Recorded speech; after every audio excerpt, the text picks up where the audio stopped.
Als allererstes wünsche ich dir ein glückliches Jahr 2026, egal was da draußen passiert. Im heutigen Video bekommst du einen Erfahrungsbericht. Was hat mich dazu bewogen, Weihnachten in einem Kloster zu verbringen? Welche drei Erkenntnisse könnten auch für dich wichtig sein, vor allem wenn du feinfühlig bist?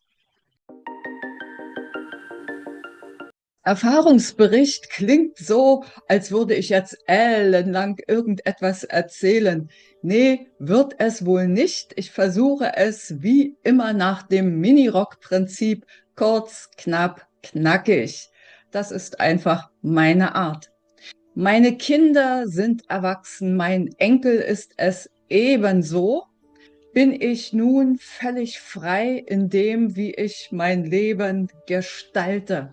Und so hatte ich das dringende Bedürfnis, mal wieder der Großstadt, und Dresden ist eine Großstadt, selbst wenn sie im Vergleich zu richtigen Metropolen mit vielen Millionen Einwohnern eher klein anmutet, doch ziemlich lebendig, mit einer immer stärker steigenden Bevölkerungsdichte.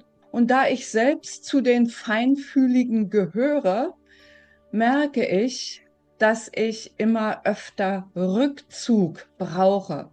Rückzug, um einfach in meine innere Mitte zu kommen, um neue Erkenntnisse wachsen zu lassen. Und naja, die Wohnung ist zwar ein guter Rückzugsort und Dresden hat auch eine nette Natur ringsherum.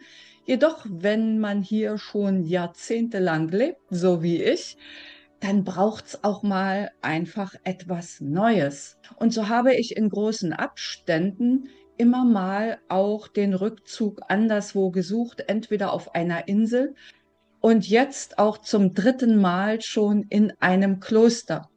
Und das, obwohl ich noch nie einer Konfession angehört habe. Wenn du feinfühlig bist, also hochsensibel oder hochsensitiv oder vielleicht sogar beides zusammen, dann weißt du ganz genau, wie oft und wie rasch dir alles zu viel wird und du das Gefühl hast, nur Rückzug hilft jetzt, um wieder zu mir zu kommen und in meine Mitte zu kommen und vor allen Dingen das Nervensystem zu beruhigen. Falls du Trauma erlebt hast, dann weißt du, dass du auch möglicherweise nicht nur hochsensibel, sondern auch hochsensitiv bist und permanent sozusagen deine Umgebung checkst. Wo lauert Gefahr für mich? Worauf muss ich aufpassen? Und das geht natürlich an die Substanz, an die Energien, an die Kräfte. Und mitunter hast du dann vielleicht das Gefühl, dass du deine Lebenskerze von zwei Seiten zugleich anbrennst. Das heißt, du fühlst dich relativ rasch erschöpft und ausgelaugt. Und dann kann so ein Rückzug zum Beispiel in ein Kloster einfach ein Segen sein, egal ob du konfessionell gebunden bist oder nicht. Dieses Kloster, in dem ich war, hatte ich schon einmal besucht und es stellte sich im Gespräch mit einer Ordensschwester heraus, dass das vor 20 Jahren der Fall war. Liegt, ich sag's mal so, da wo Fuchs und Hase sich gute Nacht sagen.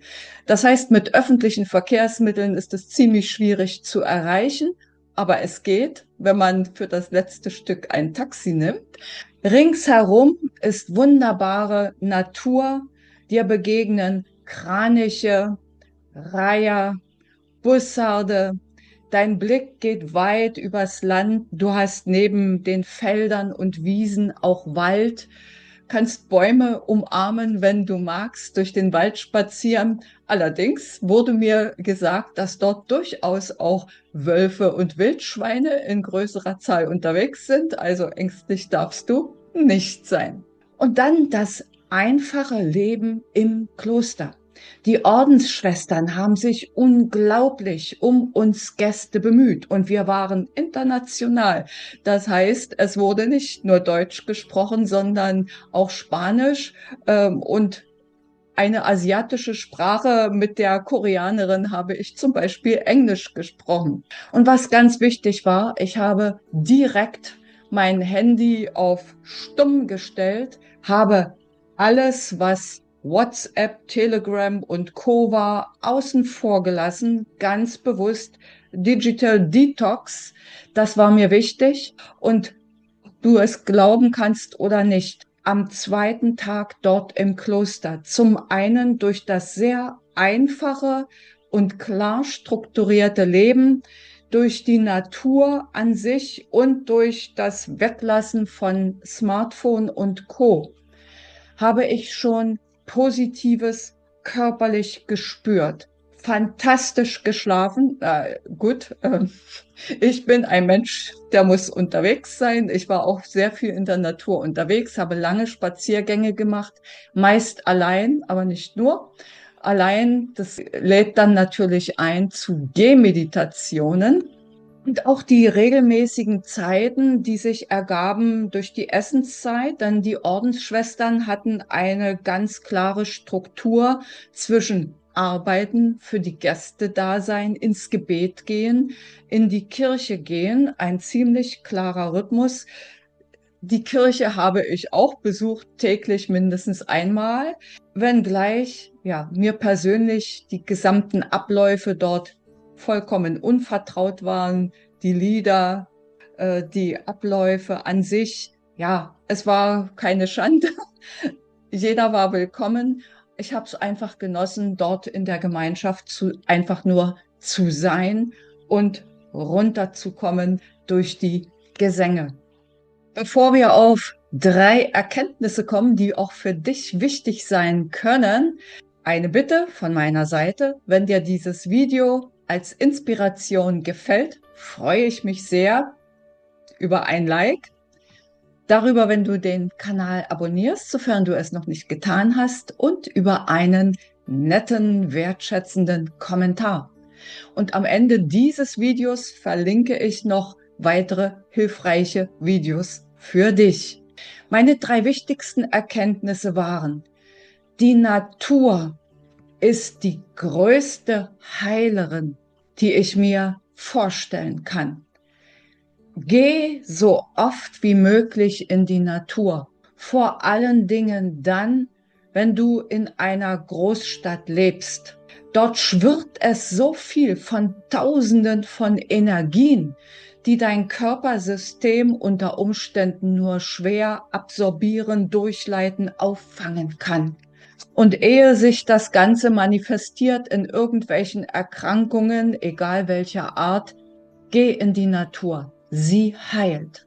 Zweites, achte auf deine Körpersignale.